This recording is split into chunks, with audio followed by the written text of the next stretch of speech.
Good morning. My name is Paul Julian, and I'm here with my partner, Joe Davey, and we're doing a Veterans History Project Library of Congress interview with Miss Linda K. Sabatini at the Veterans Memorial Center in Merritt Island, Florida, and the date is April 5th, 2022. So we can start, Linda. Okay. Where were you born? At the Navy base in Jacksonville, Florida. And that would be the Jacksonville. Would that be Mayport or Jacksonville Naval Air Station? I think well, my dad's ship would have been in Mayport. So it'd be Mayport. So, but I don't think they had a hospital there. So I probably think it was Jacksonville. NAS Jax. Okay. And then I moved here. Well, my father would be way over 100 years old right now. Well, not way, but he was born in 1907, and he spent 34 years in the service, 30-something years, yeah. So, I think 34. And so he got out of the Navy in 1954, which is when I was born, and he bought a little old house on an acre down here on South Tropical Trail, Merritt Island, applied for a job at the Space Center in security, and got on there. So that's the story. Okay, thank you, Linda. And your dad, you said, based on a previous discussion, your dad was a quartermaster? Yes. And he was a great and he was stationed on Greyhounds of the Navy, the destroyers. That's right. And frigates. That's right. Did your mom And work? battleships. He And was on battleships, battleships okay. as well. Yes. Did your mom work? No. Okay. He didn't allow her to work. My mother was 20 years younger than my father. Okay. I am actually the mistake. I have 5 kids. So his first wife passed away. 2 kids from that, and she took on at 5 and 7, and she was 16. She had graduated high school. So that's how that worked, and everything. You had a brother and sister, Yes, I did. and Yeah, oldest sister's living. She's 81, and I'm 67. I'm the and youngest. then your I guess you'd call them half Half. brothers and sisters. Half brother and sister? Did they My involved in the brother- military? Yeah, my brother Patrick, the oldest, he went in the Army. I never really knew that brother much. He was gone and away. And then I had my full brother, JJ. Uh-huh. He went to Vietnam. He actually got a Purple Heart. He was injured in Nam. He came home. He went back in the service, went back to Nam. When he got out, he worked in Cameron Bay as a civilian for a year.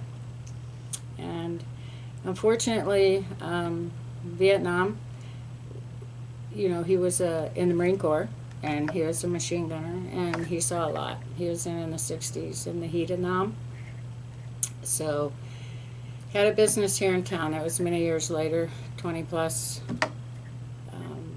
after, but he took his own life as a result of PTSD. Okay. All right. And so it was your full brother. Yes. He was in the Marine Corps, machine gunner, Yes. and unfortunately, Yeah. as an impact from the war, he had PTSD. Right. My question is, Lynn, did he die? Was it diagnosed? Yes. Well, not till later. He would never go. When my father died in 1976, that's when I think it all hit him, and he wouldn't. He was spiraling, and then I think 1995 was when He did. he did. Yeah, but he just didn't want to go to the doctors. Yeah. I'm sorry to hear that, Lynn. But- From my heart. Yeah. So. Were your parents? What your parents and siblings feel? What were your parents and siblings' feelings about you joining the service? My father, I graduated from Merritt Island High in 1972. the plan was I wanted to go to college, so he was, on his way to take me to college, and and then he turned around. We didn't get very far, maybe a little past Titusville, and I said, "Daddy, I'll go in the Navy for you." And so he couldn't turn that car around fast enough and take me over to Cocoa, the recruiter center. But I was 17 when I graduated, so I had to wait till I was 18, which was February. Well, I turned 18 in November, graduated June and November, and then February had to wait for a seat to open up in hospital corps school because I wanted to go in the medical field. And I'm sure you know this, but I'll just throw it out there. So when I went in the service, about 1% in the 70s of all military personnel were women. Today, 50 years later, only 16% are women. So, my father kind of prepped me for, he was real happy I went in. He got the girl in there, the boys went in Army and Marine, but he kind of prepped me about some stuff, like about being a girl, going in the service, not so many women, with guys and officers, and maybe it would be a little bit not fair, I guess. Right. You might have to work a little harder. Right. That's what he would tell me. And then did he talk about the things that's still raging about harassment? Didn't he cover all that? The possible harassment? Oh, he covered that, and I had that happen to me in the service. Did you? I had a lieutenant. I remember his name, and I won't say it on here. Right. But I had perfect evaluations because I knew I wanted to make my father proud and myself proud, and I had very good evaluations. And when he took over, he'd ask me to go out, and I didn't want to go out with him. Lieutenant. Yes, and I didn't want to go out That's with him. 101. And so when my evaluation came, because he was over, my area, Had a lot of influence. he hit me on that, and I took it higher than him. I went to the head of the base. Did it stop? And Did it stop? yeah, it stopped, plus my evaluation got changed. That's what I was concerned about. I want it changed, and he was no longer in command over our division, and then they put a woman, actually, and there were more men than me. I was like the only girl corpsman, but a whole bunch of guy corpsmen, there, so, who was great, and I will say her name. She was awesome, Lieutenant Commander Martin. She had a big influence on me. So probably at that long ago, 50 years ago, it was conduct unbecoming an officer. That's correct. Yeah, they haven't got into more. They've refined the UCMJ probably since then. But, so your dad was probably happy for you going in. How about your siblings, your brothers and sisters? They were, my brother JJ, I was closer to some. I had favorites. They were so much older than me. Yeah. They were pretty much gone and out of the house. Yeah. But they were fine. They were okay with it. My oldest sister June and my brother Jay were real happy, Okay. So very supportive. Seemed very patriotic. So, Even given the times that we were in then. Did you attend any primary or secondary schools or college? No, you told me you just graduated from high school. Okay. But post service, You did. what the service did for me. Yeah. I wanted the medical field because I wanted to either be a veterinarian or, I wanted to be a nurse or something. And I ended up going to college. I had a GI Bill for 4 years. It was like a free GI Bill then. Now, because my son went in the Marines. So now they have to pay into it. But we got 4 years. So I became a nurse, and I did 5.5 years in an operating room.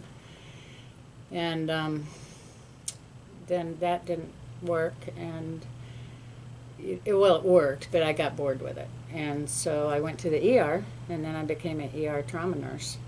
And that's what I did for 30-something years. And so when I retired, That's up. I still do a little bit of per diem when I go back to New York, because Yeah. I live part here, part New York. I inherited the house I grew up in down here. So that's how it works. Hats off to you. You know, so. Did you have any job? Did you work at all before you went in the Navy? Yeah, I had to work. Yeah. Nobody in our family didn't work. You know, you were Yeah. taught to work. Yeah. So, Just small jobs. little jobs, yeah. You get out of school and work a few nights a week. You know, I worked right up off Courtney. There was a drugstore called Best Buy Drugs, and I worked counting pills for the pharmacists. And Had nothing to do with you later going into medical, right? no, Okay. no. Tell us, could you tell me as far as when you went in the military, about when you went in the military? I know you said you went in, you were waiting to get your school, and you Yeah. got to school, and then how did it all come about? Was it real quick? School? Yeah, as far as once they got to school, once they got to billet, was it real quick? That, you know, get your Well- stuff ready, you're going to go to... Really? I knew in February that I would go to boot camp, and boot camp was 8 weeks, and then I'd come home. You get a couple weeks home, and then I went to Great Lakes, and was at Great Lakes for 14 weeks for training, I believe. Might have been a little longer. It might have been 16. Is that for Corpsman? For hospital corps school. And then I had orders to go to Keflavik, Iceland. But that didn't work because, as I told you, my father was much older. Yeah.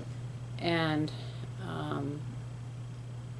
he, while I was in boot camp, and he never told me he ran over his foot with a lawnmower when Yeah. he came to my graduation, but Yeah. he'd had a stroke.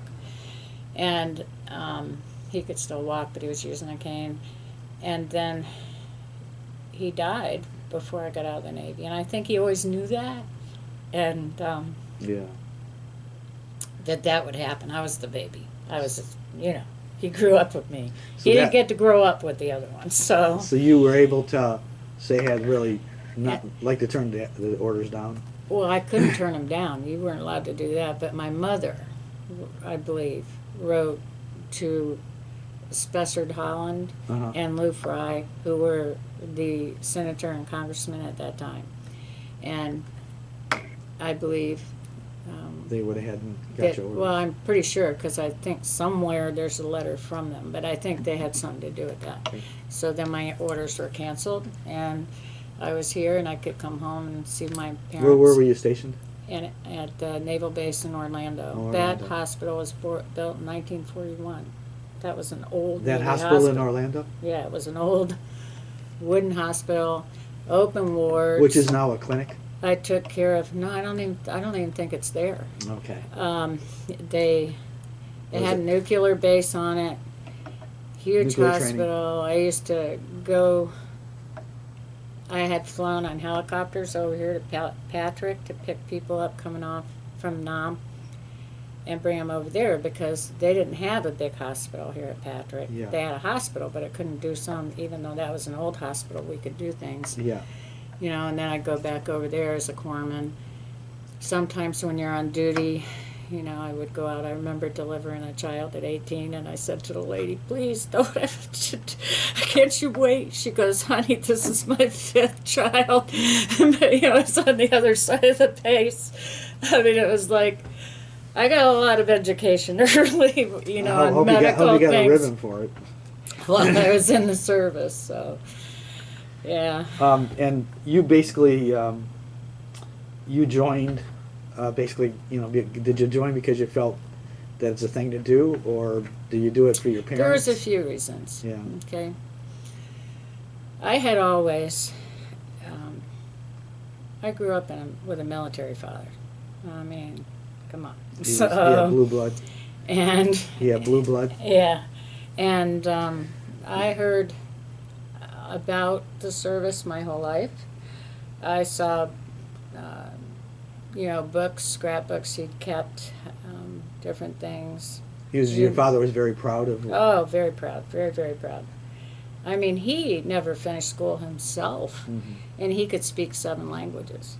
He had been around the world, and I mean, we had this big thing in the little old shotgun house that we lived in down there that was on the wall from crossing the equator. After you do it so many times, you get the King Neptune thing. Yeah. Yeah, so before really... that, you're a trusty shellback or something.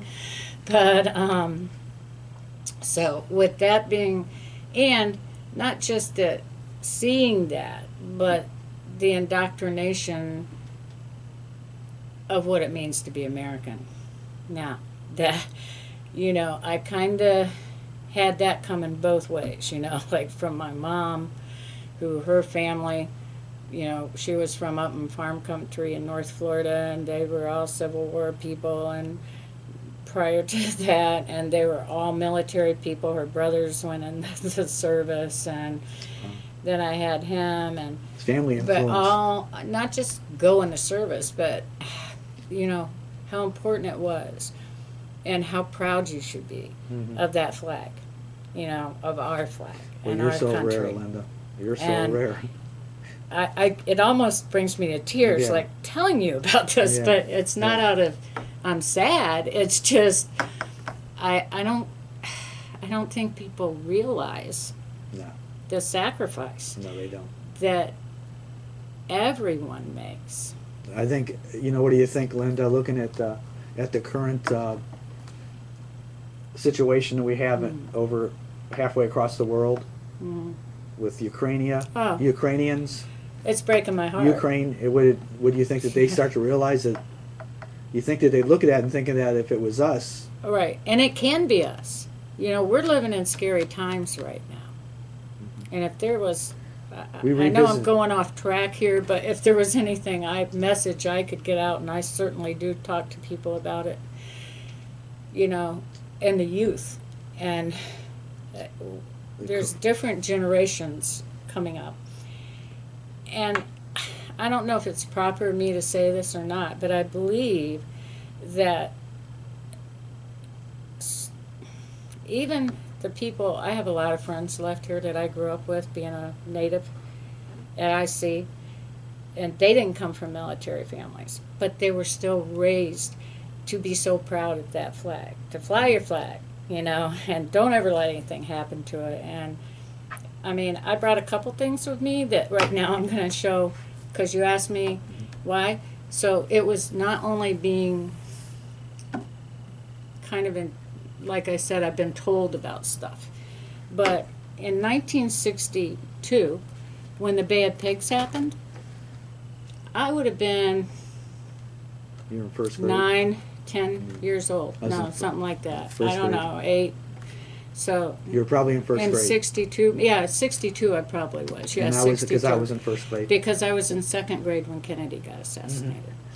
So, with that being said, I heard all about that because even as a little girl, I was made to sit down and watch Walter Cronkite and watch the news with my father and have to learn about these kind of things here.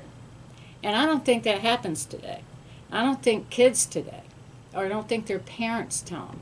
And I think it's so, so very important that they learn what, not only what's going on now, but what the history has, what the price of freedom, what has been done to maintain, so you can go to your next festival, so you can go to your next, like me, I was, even way back then, maybe I didn't do some of the stuff the kids today did, but I was, I'd hitchhike out to the beach and surf, and I certainly had a fake ID and maybe went out to a club when I was a senior, and had me a little tequila sunrise, but so I'm not just a person sitting here saying I'm perfect, but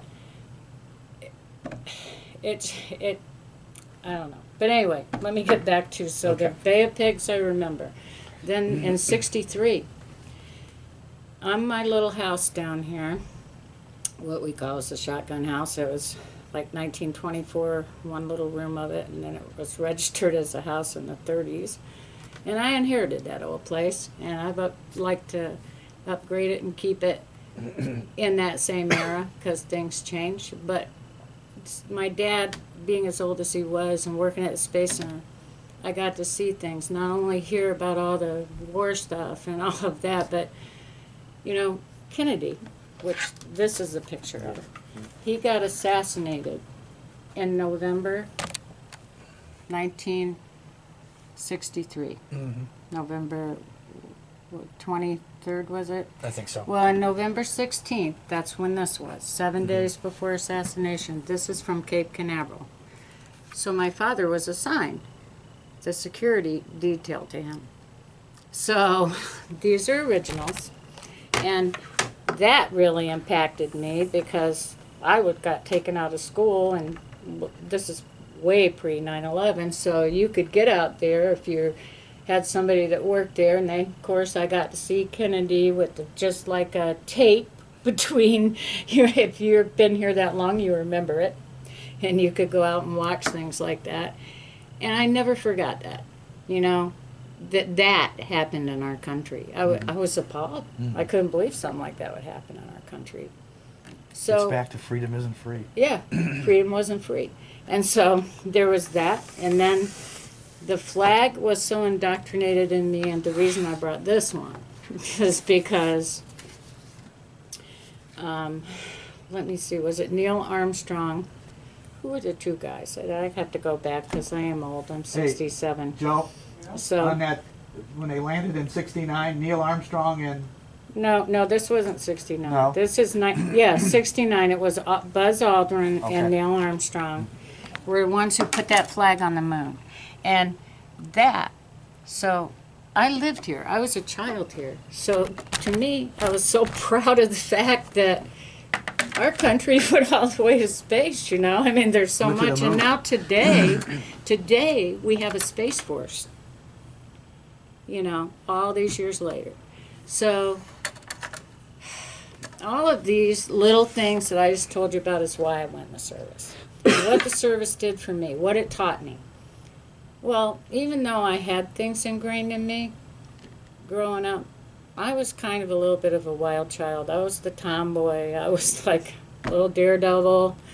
But it taught me self-discipline. Not that I didn't get discipline, believe me, I did growing up. But when you go in the service, you have to learn self-discipline.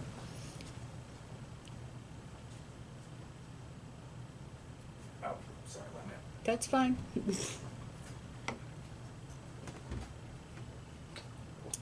And self-pride, you know, I was always trying to do better. And like in boot camp, when they made me a mustering petty officer, I thought that was a big deal, being a recruit. Because when I first got there to boot camp, I wasn't there an hour, and she singled me out, my company commander, and asked me, they gave us a paper and said, learn these terms. These are military terms.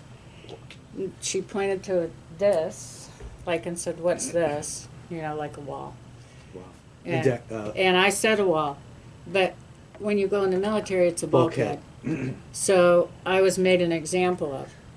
So then I figured I had to do more, and then I got to be a petty officer in boot camp, which gave you a little bit of privilege. So, you know, you learn to work hard, and there was a term I grew up with, a little saying, and I used to say that to myself: make good better and better best, and never ever let it rest until good is better and better is best. And that's what I kept saying to myself, you know. So that's my story. Okay. Pretty Did much. you, as far as Linda, did you leave anybody behind, like when you went in the service, a boyfriend or? No. I met my husband in the service, and he asked my father if he could marry me, and he told him no. So I told him, well, we're not getting married then. So, because when I went in the service, I think what people don't realize, a lot of people, is that women could not have a family. You couldn't have a child. If you had a child, then you were unconditionally discharged from the military. So my father figured, you know, if he consented and I had You'd got be pregnant, then I wouldn't finish my time, and that would have been unacceptable with my family. And I knew that. So you. So when I did you just finish? waited You till did. I You got. did. No, I waited and I got married when I got out of service. That's what I did. So I finished my service. Otherwise, I'd have stayed in the service because I loved it. I loved it. You like the structure, I like the structure. I like the camaraderie. the camaraderie, the teamwork, and those values really set me for life. I mean, because I became, as I told you, a nurse, and when you work in an emergency room, in an emergency trauma situation, it really is working as a team. And I worked my way into management, you know, through the years, and I saw some bad actors in the military, and I never forgot them, and I didn't want to be one of those bad actors. And, you know, as I worked my way up a little bit, I didn't want to treat people. So, you know, you learn tricks of how you do You were work. shaped by your experience, by Right. your background first, and then you have your own experience. You were shaped. Right. And as far as trauma goes, the younger nurses, they used to say to me, how come you don't cry, you know? And I really didn't. I mean, maybe there was, I remember maybe in my whole nursing career, maybe one time, and that was a child, a 12-year-old. But most of the time I did not. I worked through it. You also have to learn how to do that. It's hard. That's a hard thing to learn because when you're in the military, Called self-control. you see a lot, especially the people in the field. Now, I wasn't in the field, but I took care of the guys coming home from Nam, and I took care of a ton of World War II vets because that generation was aging in the hospital I was in the open wards. And, you know, at a young age, I saw and learned a lot of things. You know, at a time when, you know, the more blood you got on you, the better I felt a job I did that day. You know, I mean, you didn't wear gloves. You didn't do any of that in the 70s. Come on, the early 70s. And So you had Signalman A school. Did you have any? Hospital Corpsman A school. That's your A school. I had. You had Corpsman A school. Did you have any other? In the service? Well, I did have a respiratory. I earned a technician certificate through them, and that they put me through. In today's world, it's a respiratory therapist. It's pretty rigorous. In Navy world, back then, that Pretty was rigorous. Yeah, I had to draw blood gases, and if I had to intubate, we had learned how to intubate, and things like that. And I still remember it like I was an NEC 8541 certification that I got for it that they put me through. So I was a corpsman, stood corpsman duty. You took your turn at duty, but I worked as like a respiratory care person or inhalation therapist, gave treatments and people on ventilators, put them on, you know, did all that stuff. And So Linda, where did you say you were stationed?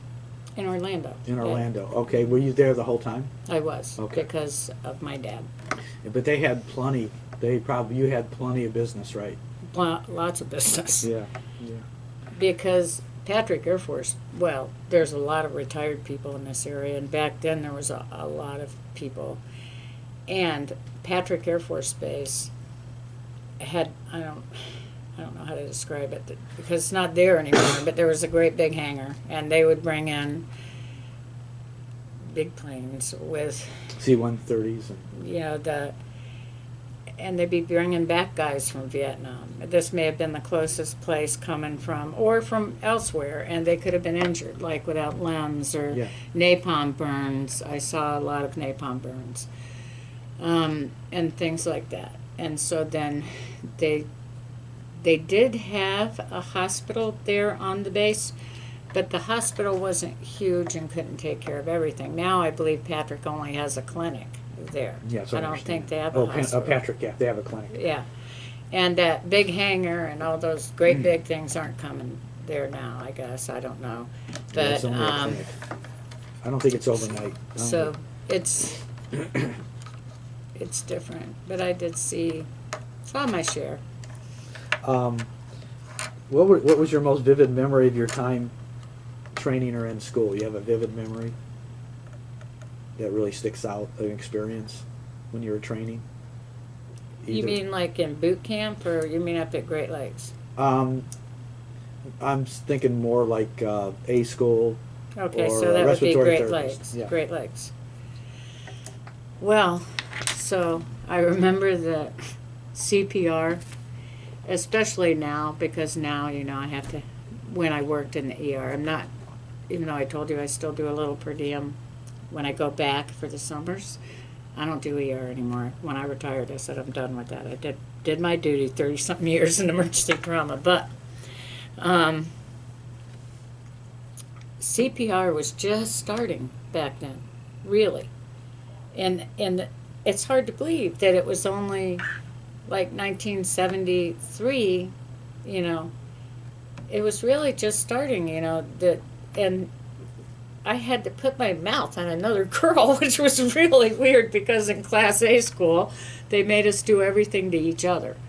So when I learned to do CPR, it was like you had to put your mouth on another girl and breathe to, pretend you're breathing. And then I had to put NG tubes either down another, person in training, or you had to do it to yourself. So they had to watch you do those things, and then starting IVs and drawing bloods and all those things we had to do to each other. That's how you learn. It wasn't like today, Yeah. where you have simulated arms and you have things that Dummies. that Dummies. yeah, that do Advanced. pulses and everything. Yeah. So That was kind of different. it was very different Yeah. because now, I take pediatric advanced life support, adult advanced life support, trauma nurse course, all of that. So back when I learned a whole different way of how you do. And of course, you're learning how to dress and how to take care of war wounds. So that's, that's a lot different than a controlled situation. Yeah. This was teaching you how to work and take care in an uncontrolled situation, because sometimes, the nurse, a nurse in the service, which I was not a nurse in the service, but a nurse would have to step up and maybe function as like a first assist to a doctor, or almost like a doctor, and, in a situation. And then a corpsman would have to step up and function somewhat like a nurse, even though they weren't trained to be a nurse. Because I found out real fast that when I got out and you go into the civilian world, you can't do the things out here that you were allowed to do in the service. Put a lot of without the responsibility. educational paper A lot to of go with it. responsibility. So it is, and that held true, not just my job, but I had made friends from not just corpsman friends, but I met all kinds of people in the service that, we worked on a base. You'd meet all kinds of different ratings and people from those areas, and you had a tremendous amount of responsibility put on you. Do you have a particular instructor that stands out in your mind at school? No, not really. I don't think an instructor's name sticks out in my mind. And what was, and so you were at the Orlando Naval Hospital. I had a couple of chiefs really stood out to me. They were really good. Oh, awesome. And then the one I told you, the one nurse, she was kind of a mentor. She was very supportive of everybody, and I think I learned a lot from her. Got to know everybody personally. Mm-hmm. Yeah. Yep, and so those two chiefs. Yeah. I mean, they knew everybody.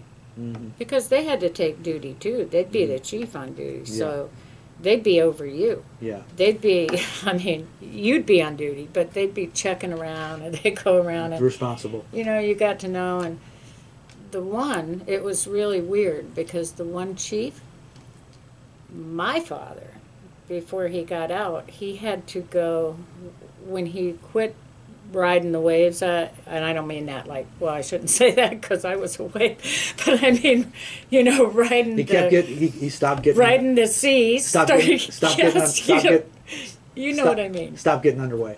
That's right.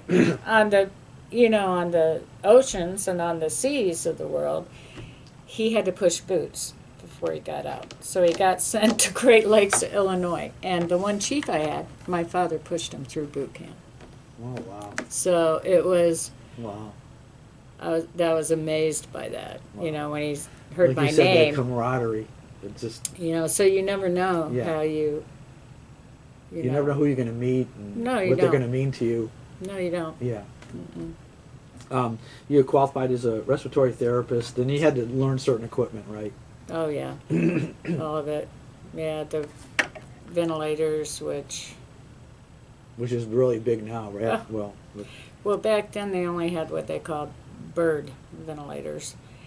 They were just this green tubing on a little thing, and it didn't have, like, I'm not going to throw out all those terms now, but now when you put on a ventilator, they've learned, you know, that giving your lungs a little extra pressure keeps the airways open. So there's things you can dial in to do that. And they had some that was like intermittent ventilation. They didn't have that, but we jury rigged it. There was a guy who was really good. He got out before me. He was way before me, and he was from North Carolina. And I've always thought maybe I should look him up because this IMV that he could jury rig when the MA1 ventilators first surfaced, and they still use them today, but not as much. Now they've got others, you know. But he jury rigged this deal, and I wonder if he helped invent it, because then they came out with a machine that had it in it. So it was like, you know, I but learned with a lot. his improvising, Mhm. his ingenuity, he made it work where, you know, in situations you needed it to work. Exactly, and then they came out, built it into the machine to where you just dialed it in because it did so much good for people. So you just see stuff like that, you know. Well, Linda, what was the hardest part of your training? Hardest part of the training? Was there a hard part? I don't think so. No. I loved boot camp. That was a challenge to me. You know, we had 50-something people in my boot Was it camp. challenging as far as You know, was boot camp? It was okay. yeah, there were 54, I think, girls that went to boot camp, and they weed you out, and there was ended up graduating, I think maybe 30, between 25 and 30 out of 54, Well, because it is strenuous. I mean, they weeded you out. I mean, if you couldn't cut it, you couldn't stay, and I guess that's the best time to do it. yeah. But I was always pretty physically fit before I went in. Mhm. So to me, it wasn't hard. It was fun. It was a challenge, you know. I mean, so it was like, Hey, Lynn, was the corpsman school or the respiratory, was that difficult to you? no, No. mm-mm. No, No. it wasn't. So I didn't think it was. So And what was the easiest part of the stuff of the military lifestyle? the easiest part, Yeah. Was there an easy part, or was it all easy? I didn't think it was hard. I guess I just didn't think it was hard. Uh huh. You know. Okay. We know. You know, I mean, the hardest part was some of the things I saw was hard. It was hard. But easy to me, the overall experience, the job description itself and stuff like that was pretty easy. I mean, it was just, I liked it. And you would have stayed had. Had I not fallen in love, I probably would have stayed in. So that was, you know. During when you were in, Lynn, I know you're in the same time I was in. Um, the did I think the truce was signed probably the month you and I went in. When they like had the fall of Saigon, did that have a big impact on you? When they had the fall and people had No, the but I don't think, let's see, they may have signed it, but they were still there. yeah I mean, it really didn't, when did it end? In 70. May 75. So, yeah, there were still guys over there, even though, and it had a little bit, I guess, a little bit of an impact on me. You know, and I would have had a bigger impact on me about Vietnam, and I'm going to be perfectly honest, is our own country. I feel that and I'm not talking about myself because I didn't go. I was just in. I did what I could do on this end by helping the people they were sending, putting in my hands, you know, that I was taking care of. But Vietnam was not treated right. They didn't treat the people. Our own country. I mean, look what they did for Look what they did for World War II. Look what they did. And I know lots and lots of Vietnam veterans. I do. So I'm just saying, I think we're trying to make up for it now. Yeah, but they didn't do the right thing. But you can't make up. It's hard to make up for something that wasn't done. I mean, Yeah. that was the impact. Yeah. Because then, when it was over, then everybody's coming home, right? Right. Or coming back stateside, and they're not getting a good attaboy, you know, or a good job. And it wasn't the military people doing it to them. It wasn't, but it was a lot of the people in our country that weren't military that were calling them this and that, baby killers and this and that, Yeah. but people don't get. I know from my own personal thing with my own brother, he would not talk about Vietnam for many, many years. And when he did, one time with me, I called in. I'm not a caller in from work, but I did call in. He came up to see me. He bought a bottle of wine. Me and him sat down and drank it in my living room. And that's the first time. And it was many, many, many years. You know, because I wasn't expecting his visit. He just called up and said, hey, I'm going to be there or whatever. And First time he opened up. and he told me, you know, and he never talked about it to me again. And, you know, they were ordered to, at young men. He was 18 when he went there. He volunteered. He didn't get drafted. You know, he didn't wait to get drafted. He volunteered because he thought that's what he should do. Mm-hmm. And if you're ordered to shoot somebody, you're dropped in a jungle. I mean, and it was a child. And because they used them, what people don't realize about Vietnam was they used children. They used their own children. They would blow things up. They would walk into a group of Americans. They would really do that. Mm-hmm. And blow themselves up.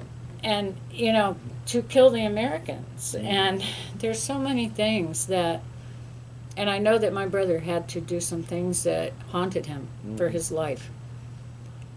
And Per orders. per orders. And, you know, there's a reason. And I don't think a lot of people realize that reason, you know, or the cost. It's, as I told you, I do have this book, but it's every war that has been fought for this country. Like in World War II, if, you know, Japanese, you know, it's a horrible thing, but it was war, and I mean, Japan was against us, and you know, if their people were caught as a spy or with Americans, and the they caught you, there's something called the death of 1,000 cuts in World War II that the Japanese, you know,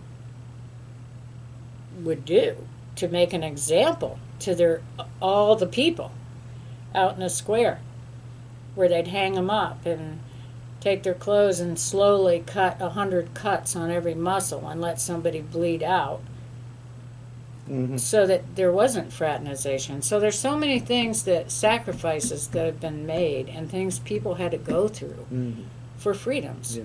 And these were Japanese people that respected freedom, that had to suffer as well. Yeah. So, you know, I just wish and I pray that things can change in our country.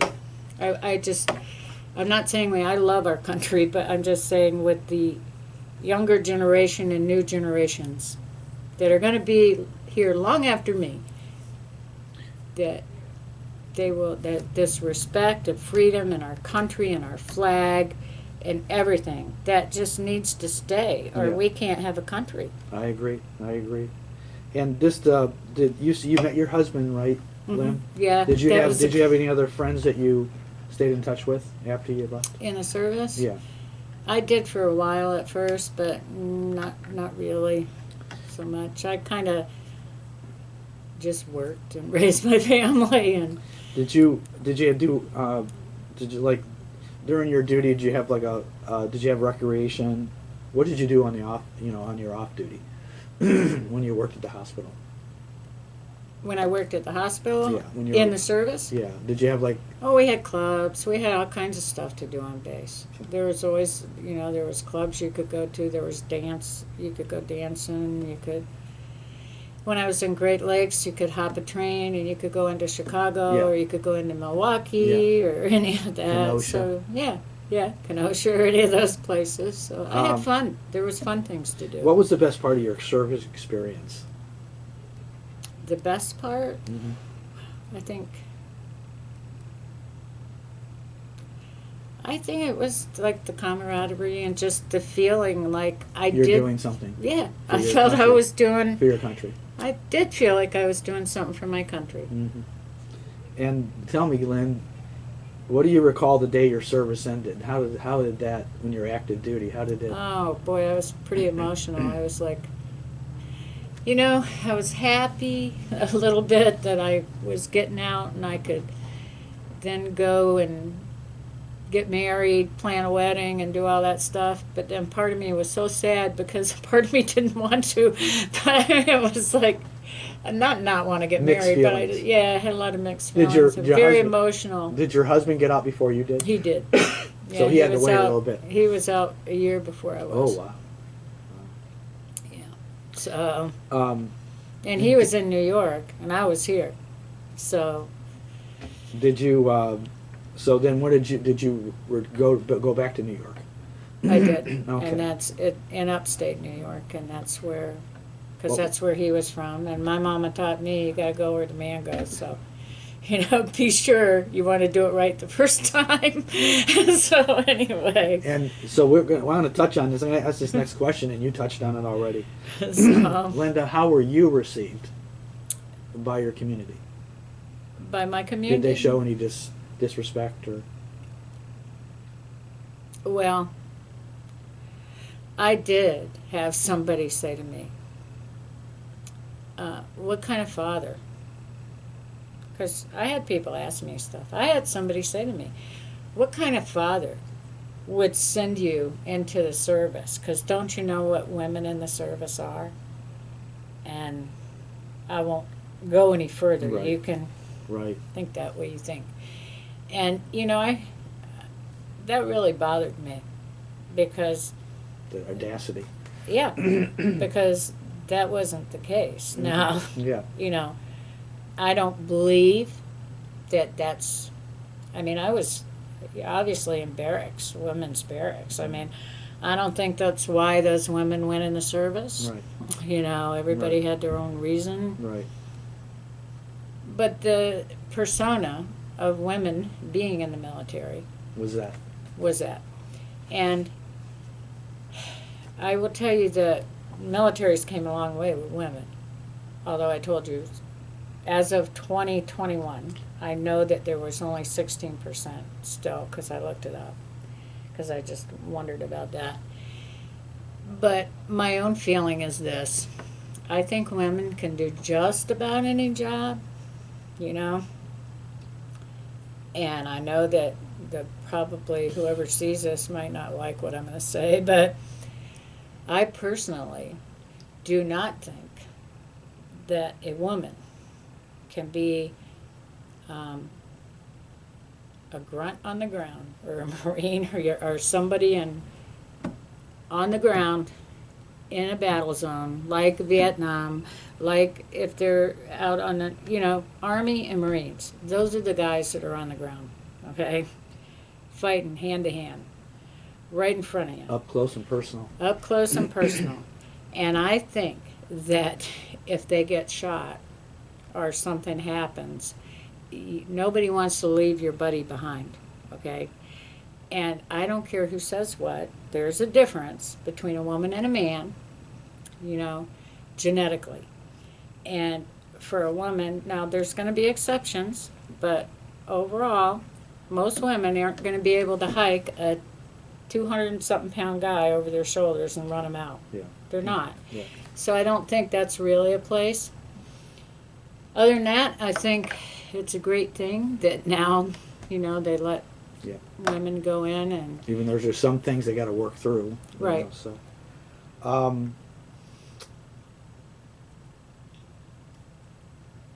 Did the service affect the way you relate to others? Yeah, probably. Yeah, probably. For the positive or the negative? Both. I'm being honest. I mean, Yeah. both probably. I mean, I don't have a lot of tolerance for some things. And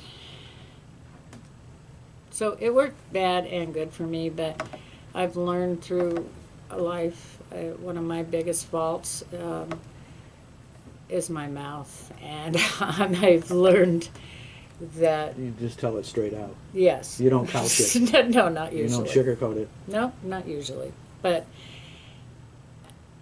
when somebody says I can't, or when I see something that's really unjust, or they think they know about things that They really don't. they really don't, sometimes it's It's difficult. difficult. Yeah. Yes. Keep your composure. So. Do you did you join any veterans organizations? This one. I mean, I didn't know I could, or I'd joined it a lot Veterans Memorial Center. through, yes. Oh, welcome. Or I would have joined it before, but I never knew This that is I a could. So when I came home, or I would have joined it a long time ago, but hey Lynn, this is a sweeping question, but so oh my. in what ways did the service change you?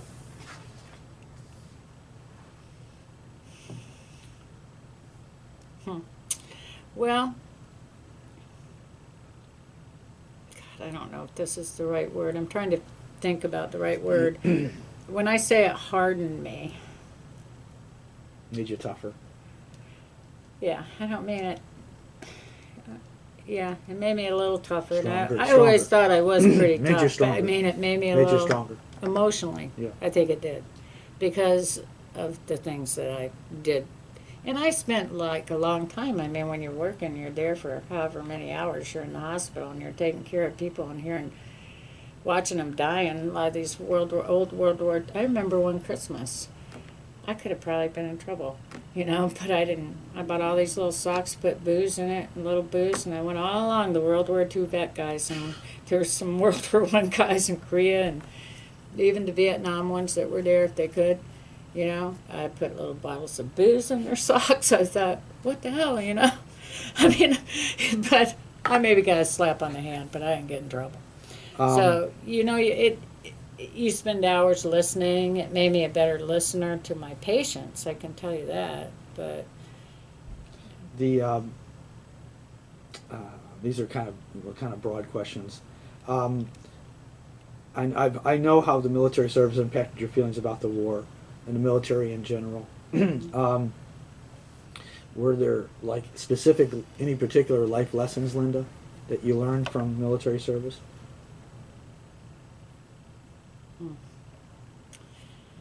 Life lessons? Well, I think military service contributed to life lessons that were started with me earlier, that stemmed from military service. Let's put it that way. Okay. I think it just reinforced a lot Of how you were raised. of how I was raised. Um, So I found out firsthand. What message, and you've already covered this to a great extent, what message would you like to leave for future generations who would hear this interview? Whether, I know that freedom's not free. Give it a shot. That would be Give it a like- shot.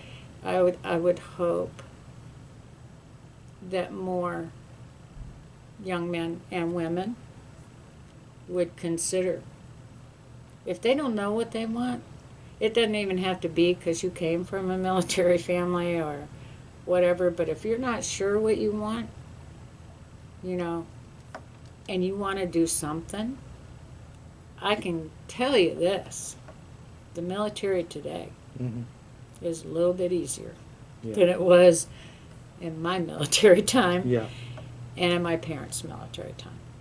Okay. Give it a shot. And I think if you don't know, it's worth doing. I mean, you will learn so much, and it builds character, it builds physical strength, it builds emotional strength, it helps you mature a little bit while you still have a lot of fun.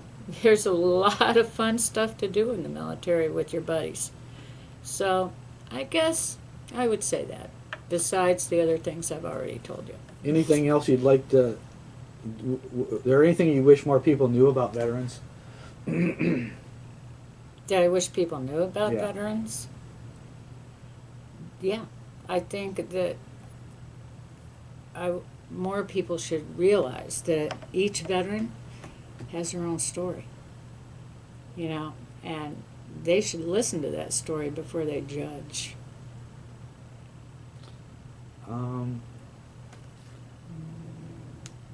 I guess just finally, what would you like? What would you like, Linda? What would you like people to know or remember about your story? About my story? About your story, Oh my goodness. whether it's relatives, friends, people just interested in knowing about veterans. Knowing about some veterans. I mean, Boy, I don't know if there's any one thing. I think anyone that knows me, they already know my story. They know I'm all about patriotism and I'm all about this country. And I don't think there's any one thing that they need to remember about me. If you Okay. know me, you know that. Linda, myself and So- Joe, we would like to thank you so much for taking the time. I mean, for me, it's been inspirational. So But and I know that you've heard this before. Well, now you've heard it. You didn't hear it back when we were in. But I thank you for your service. thank you. Okay. So, Okay. all right. Bye bye.